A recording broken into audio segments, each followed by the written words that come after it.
atong sundan karon sa pagtuo o sa pagsugid nga gikan karon tingwao nato nga ang Ginoo nay mudumala nato. Siya nay magbuot sa atong kinabuhi. Kay kung siya magbuot, mo resulta nag mga maayong butang.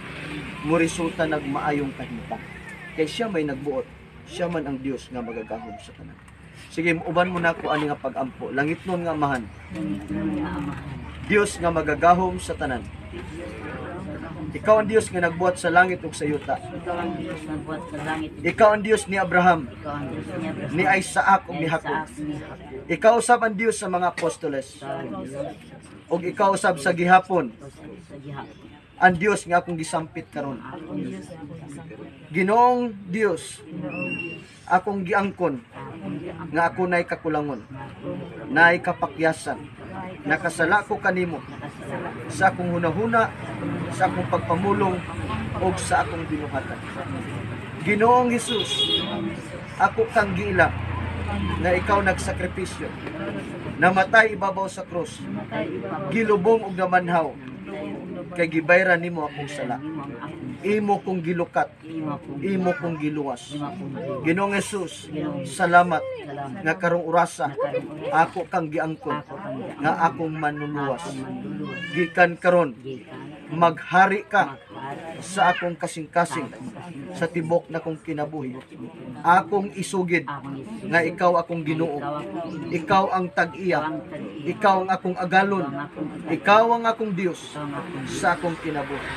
Ginoong Hesus, gikan karon ikaw na'y magdumala sa tibuok na kong kinabuhi. Tuguti nga karong orasa ang imong balaan nga espiritu maoy magapanggahom kanako.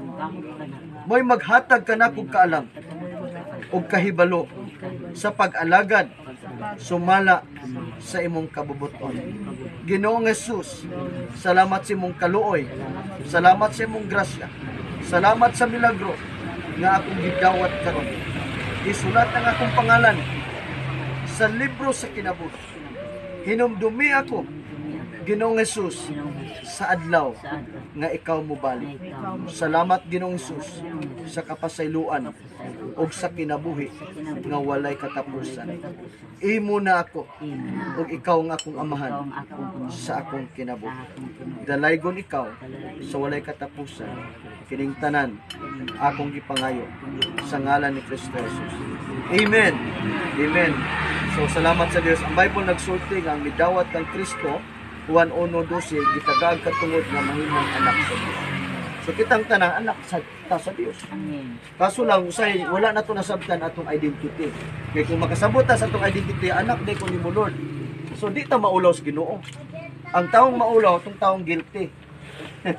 Kita ato abliat una nga anak ko sa Ginoo o kaya ko sa Ginoo nga ayuhon, milagruhan ug i-provide akong pagpanginahanglan. Kinsa bagoy ginikanan mo pasagad og anak?